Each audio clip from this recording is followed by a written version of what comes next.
हरे कृष्णा।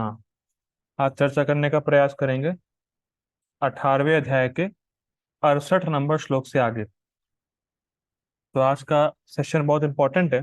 क्यों इंपॉर्टेंट है? क्योंकि इसमें गीता पढ़ाने वाले, सुनने वाले और पढ़ने वाले को क्या लाभ मिलता है, ये हम देखने वाले हैं। ठीक है। देखिए, कुछ भक्त ऐसे हैं जिनको मैं जानता हूँ जो स्टार्टिंग से क्लास में आ रहे हैं। लगभग 1.5 साल से ऊपर हो गया है, 1.5 साल होने वाला है, वो तब से क्लास में आ रहे हैं। तो अब जो आसपास के लोगों में पूछेंगे, अरे यार क्या तुम डेली क्लास करते हो, क्या फायदा है तुम्हारा डेली क्लास करने का, इतनी कंसिस्टेंसी क्यों? तो हम सीखेंगे आज की क्या लाभ है। ठीक है। देखिए, आज का सेशन सुनने के बाद जो थोड़ा सा बुद्धिमान होगा वो गीता पढ़ने के बारे में सीरियस हो जाएगा। थोड़ा बुद्धिमान जो होगा, अगर तो बुद्धिमान नहीं है वो ही निगलेक्ट करेगा इस चीज को। ठीक है। तो हम लोगों ने कल देखा था कि किस व्यक्ति को गीता का ज्ञान नहीं देना चाहिए। ठीक। आज इस श्लोक में भगवान बता रहे हैं कि जो व्यक्ति गीता के ज्ञान को देता है, जो गीता पढ़ाने वाला है, टीचर जो है, उसको क्या लाभ मिलता है। देखिए, या इमं परमं गुह्यम मद भक्तेश अभिधास्यति भक्तिम मयि पराम कृत्वा मामे वैश्यत संशयः। या इमं परमं गुह्यम मद भक्तेष्व अभिधास्यति भक्तिम मयि पराम कृत्वा मामे वैश्यत संशयः। या इमां परमं गुह्यम मद भक्तेष्व अभिधास्यति भक्तिम मयि पराम कृत्वा मामे वैश्यत संशयः। संस्कृत देखिए, या इमम परमम गुह्यम, यह मतलब जो व्यक्ति इमम, इस परम गुह्यम, परम गुह्य ज्ञान को, जो व्यक्ति इस भगवत गीता के ज्ञान को मद भक्त अभिधास्यति, जो व्यक्ति इस गीता के ज्ञान को मेरे भक्तों को देता है। क्योंकि हम लोगों ने कल देखा ना कि जो भक्त नहीं उसको देना ही नहीं है। ठीक है। तो भगवान कह रहे हैं कि जो व्यक्ति इस गीता के ज्ञान को मेरे भक्तों को देता है। अब प्रश्न उठता है कि अगर वो ऑलरेडी भक्त हैं तो गीता तो पता ही होगा ना उसको, तो फायदा क्या देने का? जो ऑलरेडी भक्त है उसको तो गीता के बारे में पता ही होगा। तो देखिए, यहाँ पे बहुत सुंदर बात है। जो भक्त है वो भी अलग अलग लेवल्स के होते हैं, और जो भक्त होगा वास्तव में वो गीता को सुनने और पढ़ने से कभी तृप्त होगा ही नहीं, इसीलिए बार बार देते रहो। एक तो ये अर्थ है।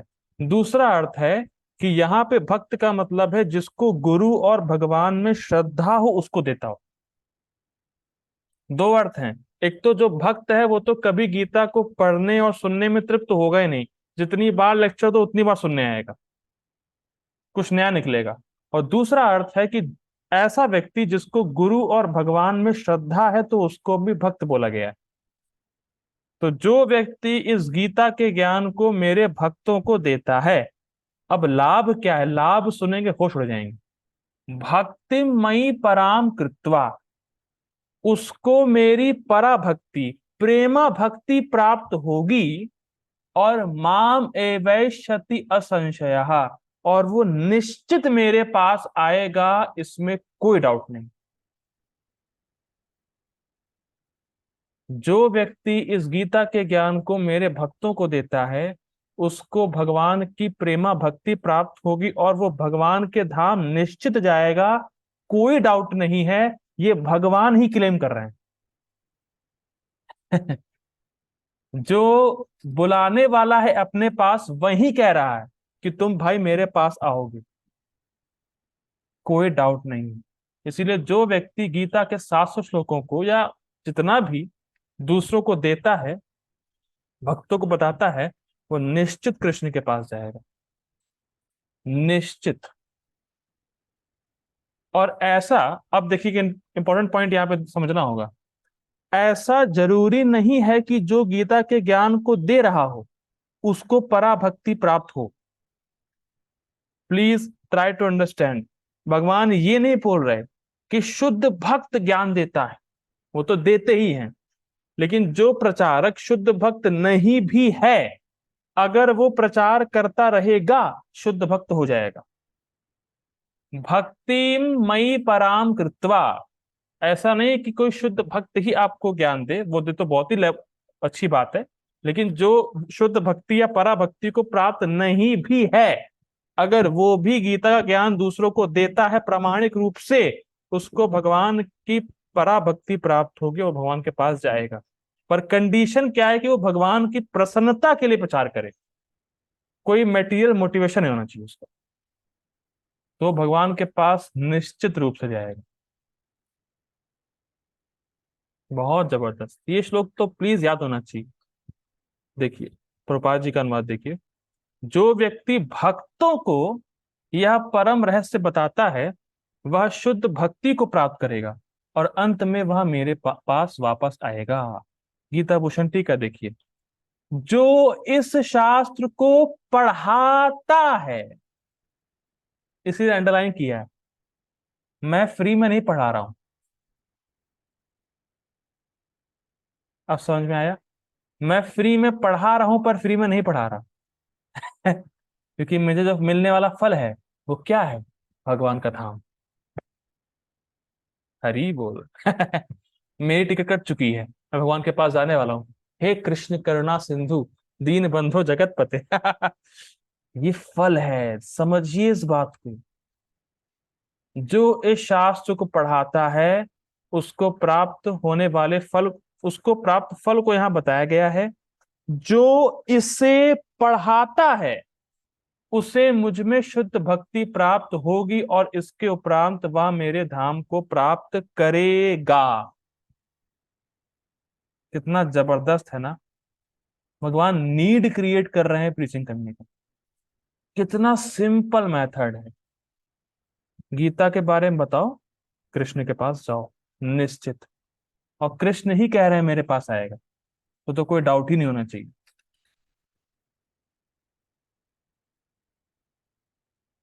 यही एक श्लोक था जिसने मुझे इतना मोटिवेट किया कि मैं इस भगवत गीता एडवांस क्लास को करूं।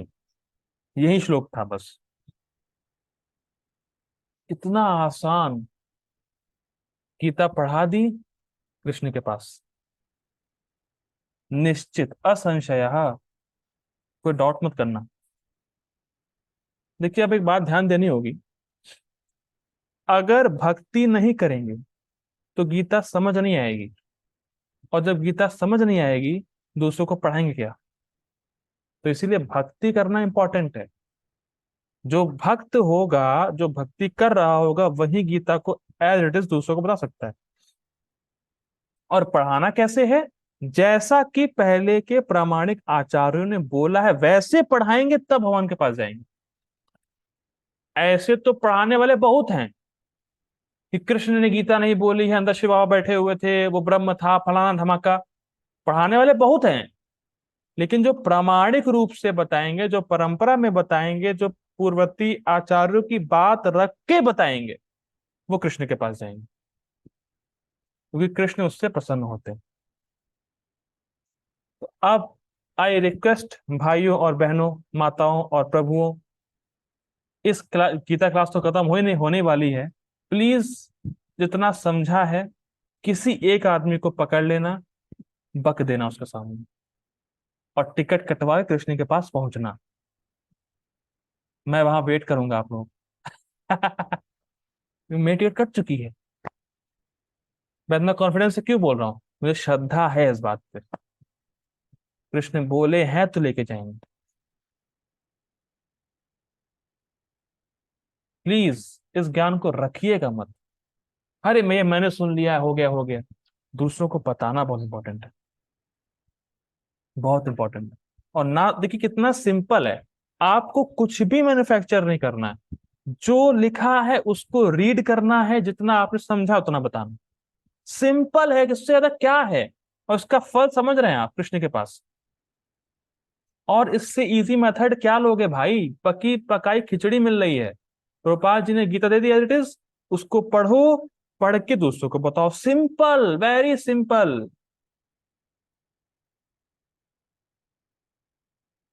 यस, एक भक्त का कमिटमेंट आ गया कि वो प्रयास करेंगे। प्रयास में ही सफलता है, बात समझिए। यहाँ पे सफलता में सफलता नहीं है, यहाँ प्रयास में सफलता है। आप प्रयास करेंगे, आप सफल हो जाएंगे। ठीक है। बहुत सुंदर श्लोक है, बहुत प्रेरणादायक है, प्लीज प्रचार करिए। प्रचार करेंगे, कृष्ण के पास जाएंगे। ठीक है। हरी हरी। आगे पढ़ते हैं। तात्पर्य देखिए। यस, तात्पर्य। एक सेकंड दीजिएगा।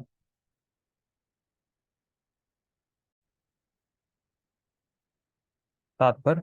सामान्यतया यह उपदेश दिया जाता है कि केवल भक्तों के बीच में भगवत गीता की विवेचना की जाए, क्योंकि जो लोग भक्त नहीं हैं वे ना तो कृष्ण को समझेंगे और ना ही भगवत गीता को। सिंपल। जो लोग कृष्ण को तथा भगवत गीता को यथारूप में स्वीकार नहीं करते, उन्हें मनमाने ढंग से भगवत गीता की व्याख्या करने का प्रयत्न करने का अपराध मोल नहीं लेना चाहिए। मतलब जैसे परंपरा में प्राप्त हुआ है वैसे देना चाहिए। अपनी अपना कचरा नहीं घुसाना चाहिए बीच में। कहने का मतलब ये, भगवत गीता की विवेचना उन्हीं से की जाए जो कृष्ण को भगवान के रूप में स्वीकार करने के लिए तैयार हों। प्रोपाल जी देखिए, यहाँ पे श्लोक देखिए। या इमं परमम गुह्यम मद भक्त, मेरे भक्त को देना चाहिए। तो प्रोपाल जी भक्त की व्याख्या कर रहे हैं यहाँ पे। प्रोपाल जी भक्त का एक्सप्रेशन ये दे रहे हैं कि भक्त का मतलब ऐसा व्यक्ति जो कम से कम कृष्ण को भगवान के रूप में स्वीकार कर ले, भले से कुछ ना पता हो, पर वो ये स्वीकार करे कि हाँ कृष्ण भगवान है, उसको आप गीता ज्ञान दे दो। प्रोपा जी कह रहे हैं जो कृष्ण को भगवान माने ही नहीं, जो कृष्ण से द्वेष करे, उसको गीता ज्ञान नहीं देना। लेकिन जो व्यक्ति सिद्धांतिक रूप से स्वीकार कर रहा है हाँ कृष्ण भगवान है, मुझे इस बात पर श्रद्धा है, उसको गीता ज्ञान देना चाहिए। ठीक है, प्रोपा जी कह रहे हैं। आगे पढ़ते हैं। यह एकमात्र भक्तों का विषय है, दार्शनिक चिंतकों का नहीं। लेकिन जो कोई भगवत गीता को यथारूप में प्रस्तुत करने का सच्चे मन से प्रयास करता है, वह भक्ति के कार्यकलापों में प्रगति करता है और शुद्ध भक्तिमय जीवन को प्राप्त करता है। सच्चे मन से का मतलब क्या है? सच्चे मन का मतलब यह है कि खुद तो भक्ति कर ही रहा है और दूसरों को भक्ति देने का प्रयास कर रहा है विदाउट एनी मटेरियल मोटिवेशन, कि मैं उससे कुछ हासिल कर लूं बदले में। इस मोटिवेशन से रहित होके वो ये सोच रहा है कि जितना भक्ति का सुख मुझे मिल रहा है, जितना मैं कृष्ण का अंश हूं, सामने वाला भी कृष्ण का अंश है, सामने वाले को भी भक्ति करने का अधिकार है, सामने वाले को भी कृष्ण भक्ति का सुख मिलना चाहिए, तो मैं क्यों ना दूं उसको। ये है सच्चा मन।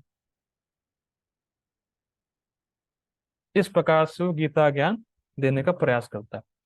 तो उसकी शुद्ध भक्ति में जो मतलब उसका शुद्ध भक्ति निश्चित है, और ऐसी शुद्ध भक्ति के फलस्वरूप उसका भगवत धाम जाना ध्रुव है। ध्रुव मतलब निश्चित है कि ऐसा व्यक्ति भगवान के पास जाएगा। श्रील प्रभुपाद जी बोलते थे, preaching is the easiest way to please Krishna. और एक बार कृष्ण प्रसन्न हो गए तो वो आपको अपने धाम में खींच लेंगे। So each one preach one. एक व्यक्ति किसी एक को प्रचार करे, वो किसी दूसरे को करेगा, तीसरे को करेगा, ऐसे प्रचार बढ़ जाएगा। क्योंकि वैष्णव इज कंटेजियस। मतलब अगर एक भक्त है कि उसने किसी को भक्त बनाया तो वो दूसरों को भक्त बनाएगा, फिर वो बनाएगा, फिर वो बनाएगा, ऐसे समाज में भक्त बढ़ जाएंगे। ठीक है। तो ये हमारा उद्देश्य है कि ईच वन प्रीच वन। हर एक व्यक्ति किसी को प्रीच करे, कम से कम इतना दृढ़ संकल्प हो कि इस जीवन में मुझे किसी भी एक व्यक्ति को तो भक्त बनाना है, आपका जीवन सफल है। प्रभुपाद जी गुरु महाराज कहते थे कि अगर मैंने किसी एक व्यक्ति को भी भगवत धाम पहुंचाने में सहायता कर दी तो मेरा जीवन सफल है। ये प्रभुपाद जी गुरु महाराज जी के स्टेटमेंट है। जबकि वो तो पूरे समाज को, पूरे विश्व को भक्त बनाने में समर्थ थे। उनका तो कहना ही क्या, प्रभुपाद जी बोलते थे he is a Vaikuntha man. वो वैकुंठ मैन है, प्रभुपाद जी गुरु महाराज। लेकिन वो कहते हैं कि अगर मैंने किसी भी एक व्यक्ति को भगवत धाम पहुंचा दिया, मेरा जीवन सफल है। ठीक है। और वो कैसे पहुंचाएंगे? जब हम इस ज्ञान को दूसरों को देंगे। ठीक है। जो व्यक्ति इस ज्ञान को देगा वो भगवान के धाम पक्का जाएगा। भगवान का स्टेटमेंट है। अब देखिए, ये श्लोक इससे भी जबरदस्त है। अब इसमें तो कुछ बोलने को रह ही नहीं जाएगा। भगवान जो बोले हैं श्लोक में बहुत जबरदस्त है, बहुत जबरदस्त। देखिए, कृष्ण की कृपा से ही हम कृष्ण प्रेम पाते हैं। ठीक। या शुद्ध भक्त की कृपा से हमें कृष्ण प्रेम मिल जाता है। अब भगवान बिल्कुल सिंपल श्लोक में बोल दे रहे हैं कि वो किस चीज से प्रसन्न होते हैं। देखिए, भगवान प्रसन्न होंगे तो भगवान का प्रेम हमारे हृदय में आ जाएगा, उतर जाएगा। अब भगवान बिल्कुल स्पष्ट कर रहे हैं कि भगवान किस चीज से प्रसन्न होते हैं। सुनिए, ये श्लोक सबको याद होना चाहिए, चाहे कोई श्लोक याद होना हो अभी तक गीता में। न च तस्मान् मनुष्येषु कश्चिन्मे प्रियकृत्तमः भविता न च मे तस्मात् अन्यः प्रियतरो भुवि। न च तस्मान् मनुष्येषु कश्चिन्मे प्रियकृत्तमः भविता न च मे तस्मात् अन्यः प्रियतरो भुवि। न च तस्मान् मनुष्येषु कश्चिन्मे प्रियकृत्तमः भविता न च मे तस्मात् अन्यः प्रियतरो भुवि। सुनिए, बहुत बहुत सटीक संस्कृत है। न च, और नहीं, तस्मात् मनुष्येषु कश्चिन में प्रियकृतमः, जितने भी मनुष्य हैं उनमें से कोई भी व्यक्ति इससे ज्यादा प्रिय कार्य नहीं कर रहा है मेरे लिए। और वो कार्य क्या है? जो भगवान ने पिछले श्लोक में बोला, भगवत गीता के ज्ञान को दूसरों को देने का कार्य।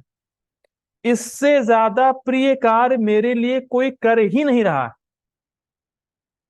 अब बताइए, भगवान क्या बोल रहे हैं? मनुष्यों में जो व्यक्ति गीता का ज्ञान दूसरों को दे रहा है, उस मनुष्य से बढ़कर कोई प्रिय कार्य मेरे लिए हो ही नहीं रहा है, कोई कर ही नहीं रहा है। अब इससे भी अधिक कुछ बोलने को रह गया कृष्ण के लिए? अब कुछ और कृष्ण बोले, कुछ जरूरत है? कोई जरूरत नहीं। क्या भगवान बोल के चले जा रहे हैं, मतलब बोल रहे हैं, जबरदस्त है। ऐसा मनुष्य जो गीता ज्ञान दूसरों को दे रहा है, भगवान के लिए उस व्यक्ति से ज्यादा प्रिय कार्य तो कोई कर ही नहीं रहा है कृष्ण के लिए। बताइए, कृष्ण का डायरेक्ट मर्सी है उस व्यक्ति के ऊपर जो गीता ज्ञान दूसरों को दे रहा है, क्योंकि कृष्ण कृष्ण के लिए इससे ज्यादा प्रिय कार्य है ही नहीं कोई। न च तस्मान् मनुष्येषु कश्चिन में प्रिय कृतमः। भाई साहब, समझ रहे हैं क्या क्या वैल्यू है इस बात की? भगवान क्या कह रहे हैं? जो व्यक्ति गीता का ज्ञान दूसरों को दे रहा है, इससे ज्यादा प्रिय कार्य पूरे मनुष्य समाज में कोई नहीं कर रहा है भगवान के लिए।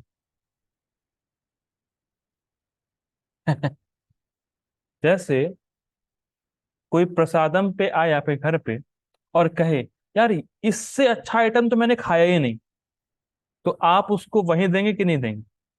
अरे भाई, आप फिर से लीजिए, और लीजिए, और लीजिए। हम क्या कह रहे हैं? इससे ज्यादा प्रिय कार्य कोई कर ही नहीं रहा है।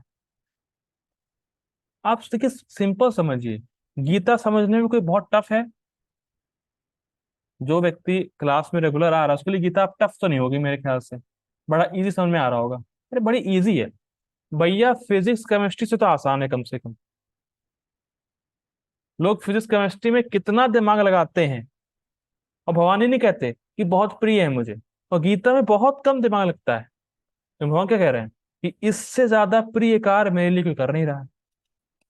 कितना बड़ा लाभ है। और पढ़ाने वाला व्यक्ति निश्चित कृष्ण के पास जाएगा। आप समझिए, प्लीज बात समझिए। जो व्यक्ति ये बोले, कई लोग मुझे मिलते हैं, प्रभु जी हम बहुत शर्मीले हैं, हमसे तो कुछ बोला ही नहीं जाता है, हम तो कुछ बोल ही नहीं पाते हैं। अरे भैया, कृष्ण ने आपको जबान दी है, आपको बोलने का सामर्थ्य दिया है, और भगवान चाहते हैं कि आप गीता ज्ञान दूसरों को बोलें, तो आपको अपनी शर्म लाज कृष्ण के लिए छोड़नी पड़ेगी, वरना आप कैसे भक्त हैं? कृष्ण के लिए आप इतना नहीं कर सकते। और ज्यादा कुछ नहीं मैन्युफैक्चर करना है, कुछ दिमाग लगाना ही नहीं है। जो लिखा गया है उसी को सेम टू सेम बोलना है बस, कुछ नहीं करना है। इतना सिंपल है। लेकिन फिर भी कोई ना करे तो फिर धिक्कार है, मैं कहूंगा धिक्कार है, धिक्कार। ये सब वीडियोस जो रिकॉर्ड हो रहे हैं इसीलिए हो रहे हैं कि भाई नहीं समझ में आया, वीडियो फिर से देखो, और कुछ नहीं करना है। वीडियो में जो बोला गया है उसको सुन लिया, सामने पीडीएफ है, थोड़ा पढ़ लिया, बता दिया, खत्म। क्या दिक्कत है? दिक्कत ये कि हम करना नहीं चाहते। और करना क्यों नहीं चाहते? क्योंकि हमें पता नहीं इसका लाभ क्या है, इस पे श्रद्धा नहीं हो रही है। भगवान क्या कह रहे हैं? इससे ज्यादा प्रिय कार्य मेरे लिए कोई कर ही नहीं रहा पूरे मनुष्य समाज में। अब और क्या बोलने को रह गया? अब मान लीजिए अर्जुन ने पूछे, चलिए ठीक है, इस समय कोई प्रिय नहीं है आपका, लेकिन आगे हो सकता है कोई अधिक प्रिय हो जाए आपको, इस व्यक्ति से जो गीता का ज्ञान दे रहा है। तो ये भगवान क्या बोल रहे हैं? भविता ना च मे तस्माद अन्य प्रियतरो भुवि। भविष्य में भी इससे ज्यादा प्रिय मुझे कोई व्यक्ति होगा ही नहीं। आप बताइए, आप परमानेंट कृष्ण के प्रिय बने रहोगे। जो व्यक्ति गीता ज्ञान दूसरों को दिया है, जो ज्ञान देते समय भी कृष्ण को सबसे ज्यादा प्रिय है, और ज्ञान देने के बाद भी उससे ज्यादा प्रिय कोई होगा ही नहीं कृष्ण को। अब देखिए कितना बड़ा लाभ है गीता ज्ञान दूसरों को देने में। हम तो कल्पना भी नहीं कर सकते कि हम कृष्ण के प्रिय हैं, सबसे ज्यादा प्रिय हैं। और कृष्ण को जो इतना प्रिय है, उस पे कृष्ण की कितनी कृपा होगी, आप कल्पना भी नहीं कर सकते। और इतनी बड़ी कृपा है, कृष्ण अपने धाम में खींच लेंगे उसको। और चाहिए क्या? जीवन का उद्देश्य ही है कृष्ण के पास जाना, और जीवन का उद्देश्य फुलफिल हो जाएगा सिर्फ गीता ज्ञान दूसरों को देने। सिंपल। इससे ज्यादा इजी मेथड कुछ नहीं। Preaching is the essence. ठीक है। प्रभुपाद जी का अनुवाद देखिए। इस संसार में उसकी अपेक्षा कोई अन्य सेवक ना तो मुझे अधिक प्रिय है, और ना कभी होगा, फ्यूचर में भी नहीं होगा। ठीक है। अब इसमें टीका भी नहीं है और परपोर्ट भी नहीं है, सिंपल है। अब 17वां अध्याय, 17वां श्लोक, सॉरी, माफ कीजिए। अब देखिए, भाई अगर मुझे पढ़ाना है गीता, तो खुद भी तो पढ़ना पड़ेगा, तब तो पढ़ा पाएंगे। तो अब पढ़ने का लाभ क्या है उसको देखिए। पढ़ाने का लाभ तो हो गया, कृष्ण के धाम जाएगा, और कृष्ण को उस व्यक्ति से अधिक प्रिय ना तो कोई है, ना तो कोई होगा। अब जो व्यक्ति गीता पढ़ता है उसको क्या मिलेगा, उसको देखिए। अध्येष्यते च य इमं धर्मं संवादमावयोः ज्ञान यज्ञेन तेनाहम इष्टास्याम इति मे मतिः। अध्येष्यते च य इमं धर्मं धर्म्यं संवादमावयोः ज्ञान यज्ञेन तेनाहम इष्टास्याम इति मे मतिः। संस्कृत देखिए। अध्येष्यते च य इमं, जो व्यक्ति इम मतलब इस भगवत गीता के ज्ञान को अध्ययेष्यते, पढ़ता है, और वो ज्ञान कैसा है? धर्म्यम संवादम आवयो, जो हम दोनों के बीच में भागवत धर्म का संवाद हुआ है।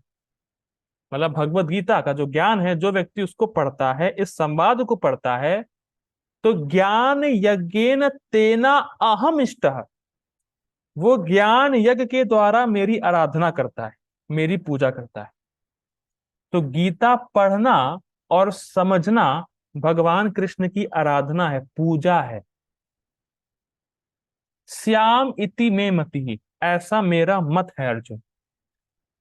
ये कृष्ण का विचार है कि जो व्यक्ति गीता को पढ़ रहा है, वो व्यक्ति कृष्ण की पूजा कर रहा है पढ़ के गीता। या जो व्यक्ति गीता को समझ रहा है, वो कृष्ण की आराधना कर रहा है, ज्ञान यज्ञ से भगवान को संतुष्ट कर रहा है, वो ज्ञान एक यज्ञ कर रहा है भगवान के लिए। ठीक है, आवाज बिगड़ गई।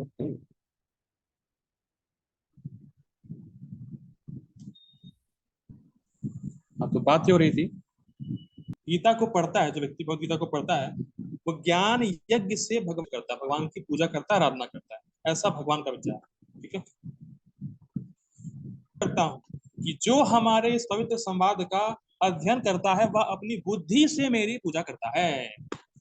अब देखिए इतना बड़ा लाभ है। देखिए हम लोग इस लाभ को पढ़ रहे हैं, पर ये भी देख रहे हैं कि कुछ लोग इस लाभ को उठा नहीं पाते, दूसरी उनकी श्रद्धा नहीं होती, और अगर श्रद्धा भी है तो उनके पास पढ़ने का समय नहीं। इसीलिए भक्तों का संग होना बहुत जरूरी है। अगर मैं ये क्लास शुरू नहीं करता तो जितने भक्त आते हैं मुझे लगता कि बहुत मुश्किल होता, लेकिन क्लास के माध्यम से सबते हैं तो इसका लाभ उठा पाते हैं। तो इसलिए भक्तों के संग में शास्त्र हैं। ठीक है, तो जो व्यक्ति गीता केवल पढ़ रहा है, देखिए केवल पढ़ने से भगवान की पूजा कर रहा है। ठीक है, गीता भूषण टीका देखिए, गीता का अध्ययन करने का फल का वर्णन करता है, इसके अध्ययन मात्र से ज्ञान के द्वारा मेरी पूजा होती है, यह मेरा मत है। ठीक है, तो पढ़ने की काफी नीड है, गीता पढ़ना और पढ़ाना कितना इंपॉर्टेंट है। जो थोड़ा सा बुद्धिमान होगा वो समझ रहा होगा कि इस श्लोक को बोलने से गीता पढ़ना और पढ़ाना कितना सीरियस मैटर है, और केवल इतना करने से कृष्ण के पास इजिली चला जाएगा। ठीक है, जो व्यक्ति गीता पढ़ता से हो जाती है, गीता नहीं पढ़ोगे कितना बड़ा लाभ है, केवल और सुंदर। ठीक है, अब अगला श्लोक ये बताएगा कि जो व्यक्ति केवल गीता सुन रहा है उसको क्या लाभ। अभी तक भगवान ने बताया जो व्यक्ति पढ़ाता है उसको क्या लाभ होगा, जो व्यक्ति केवल गीता को सुनता है, जैसे आप लोग केवल सुनते हैं रोज आके, तो आपको क्या लाभ होगा, तो भगवान अब 71वें श्लोक में बताएंगे। So I request all of you to join I. ठीक है, शुरू करते हैं।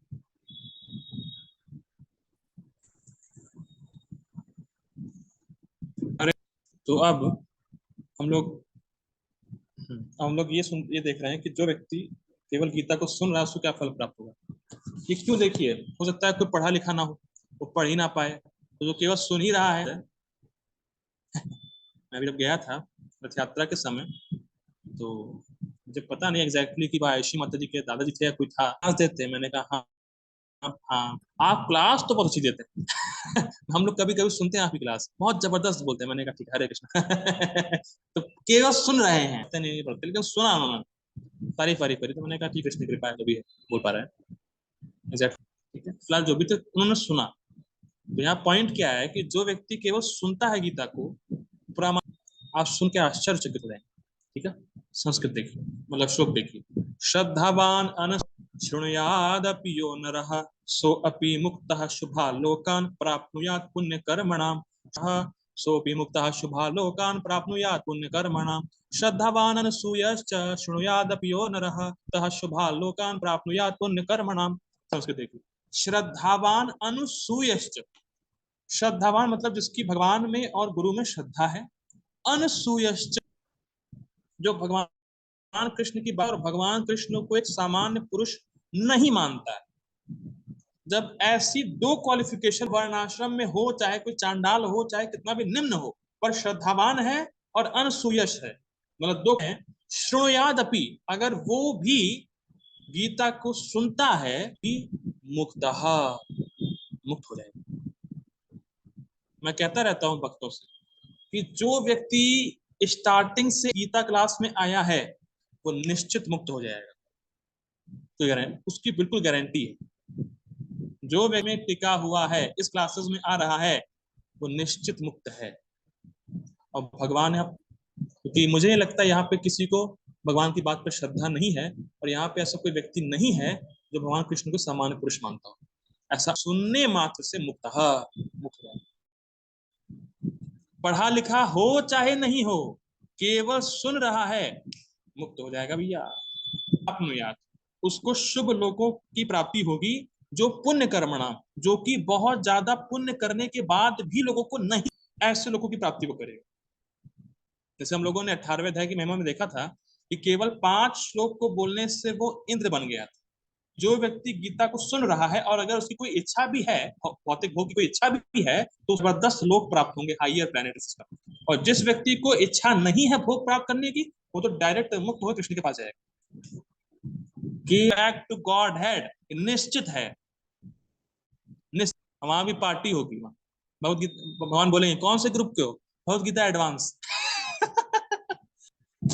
निश्चित है, शास्त्र का एविडेंस है, शास्त्र बता रहा है। अनुवाद देखिए। और जो शब्देश रहित होकर से सुनता है वह सारे पापों से मुक्त हो जाता है और उन शुभ लोगों को प्राप्त होता है जहां पुण्य आत्माएं निवास करती है। ध्यान दीजिए, अगर उसकी इच्छा है तो जाएगा। ये तो ठीक है। देखिए, यह श्लोक के फल का वर्णन करता है। मतलब जो पढ़ा लिखा नहीं है उसका मतलब जो पढ़ा लिखा नहीं, जो पढ़ नहीं सकता, उसको केवल श्रद्धा से सुनता ही है। केवल सुनता है, ध्यान दीजिएगा। यहाँ ये नहीं बोला कि वो गीता को खोल के पढ़ता है, केवल सुनता है श्रद्धा से। केवल सुन रहा है परंपरा में प्रामाणिक सोच से, बस।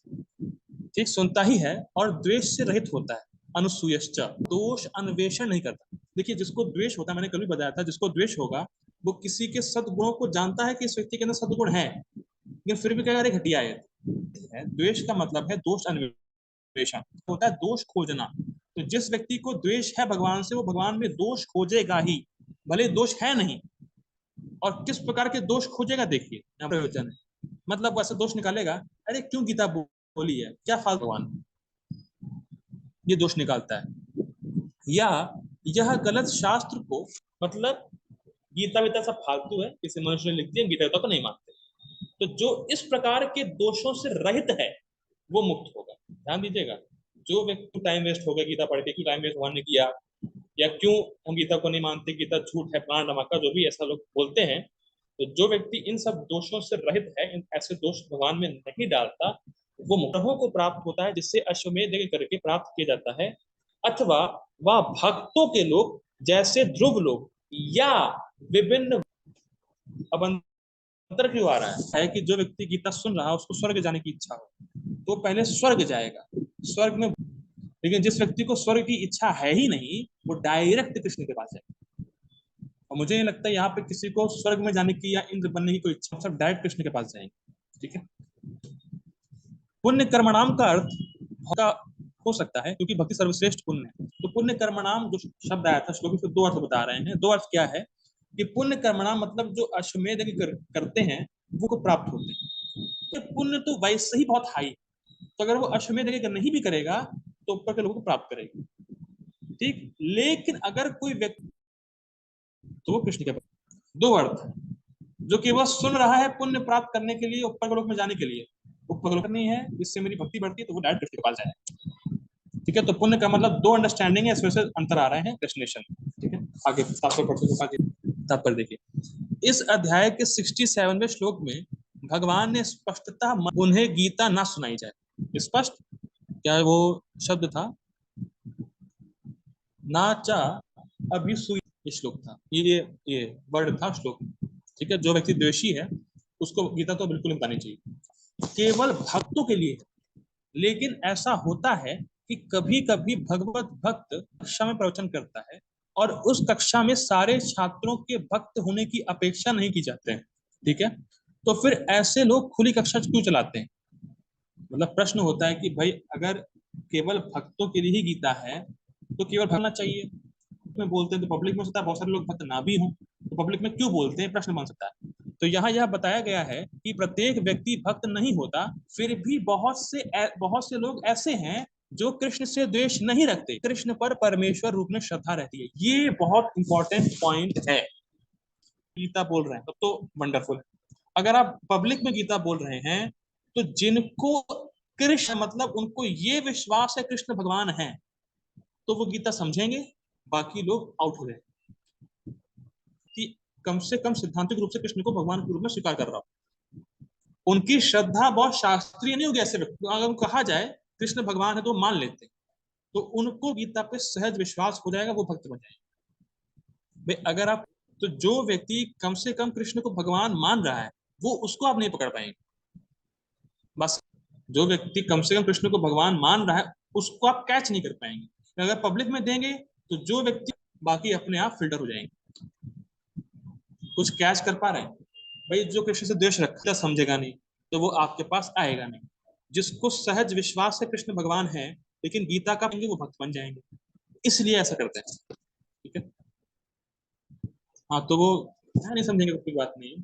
ठीक है, फिल्ट्रेशन प्रोसेस है, यस, केमिस्ट्री में होता है। उसको क्या बोलते हैं हम लोग?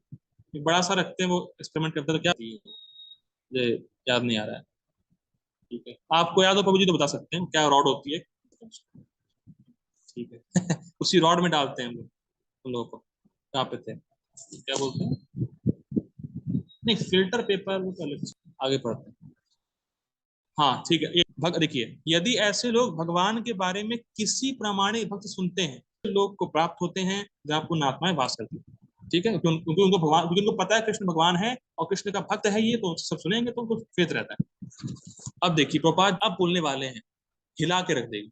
अतएव भगवत गीता के श्रवण मात्र से ऐसे व्यक्ति जो अपने को शुद्ध भक्त बनाने का प्रयत्न नहीं करता, बहुत जबरदस्त लाइन, जो व्यक्ति साधना नहीं कर रहा, जप नहीं कर रहा, उस बैठ रहा है, धीरे धीरे देखेंगे तो भक्ति को प्राप्त हो जाएगा।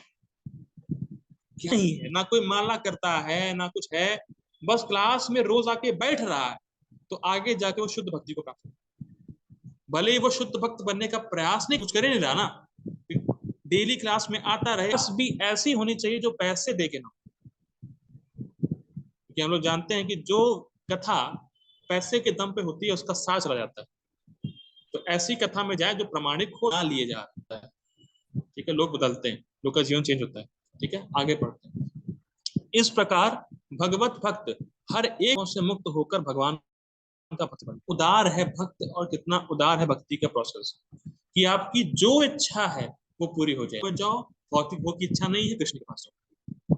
कितना उदार है। ठीक, सामान्यतया जो लोग पापों से मुक्त हैं, जो पुण्य आत्मा है, सरलता से कृष्ण भावना में तो ग्रहण कर लेते हैं, तो स्पष्ट है।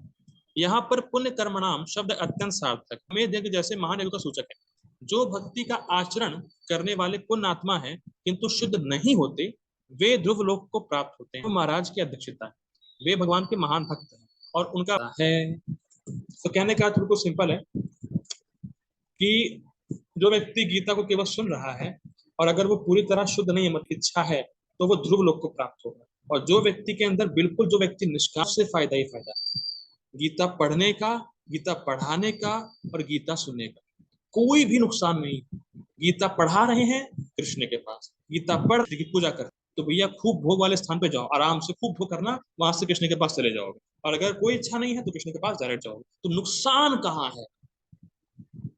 एक बार किसी प्रामाणिक व्यक्ति जो गीता पढ़ा रहा है आप आ जाए, फायदा ही। और जो व्यक्ति गीता को नहीं पढ़ रहा और नहीं पढ़ा रहा, नहीं सुन रहा, उसका नुकसान ही नुकसान है, फायदा कुछ नहीं, उसके जीवन का ही फायदा नहीं। मैं तो भगवान ने बोल रखा है भैया गीता पढ़ो, पढ़ाओ, maths, physics, chemistry, bio, NEET exam, bank exam, फलाना एग्जाम, धमाका एग्जाम, इन सब से आसान। और इसका लाभ क्या है? कृष्ण के पास your eternal life is waiting for you. कोई व्यक्ति गीता पे विचार ना करे, गीता पढ़ने का उसको इच्छा ना आए, गीता पढ़ाने की इच्छा ना आए, तो फिर तो वो बुद्धिमान नहीं कहला जाए, वो मूर्ख होगा, मूर्ख, महामूर्ख। ठीक है, तो हम लोगों ने बहुत सुंदर देखा कि गीता जो पढ़ा रहा है, जो पढ़ रहा है, जो सुन रहा है। ठीक है, अब मैं ऐसा एक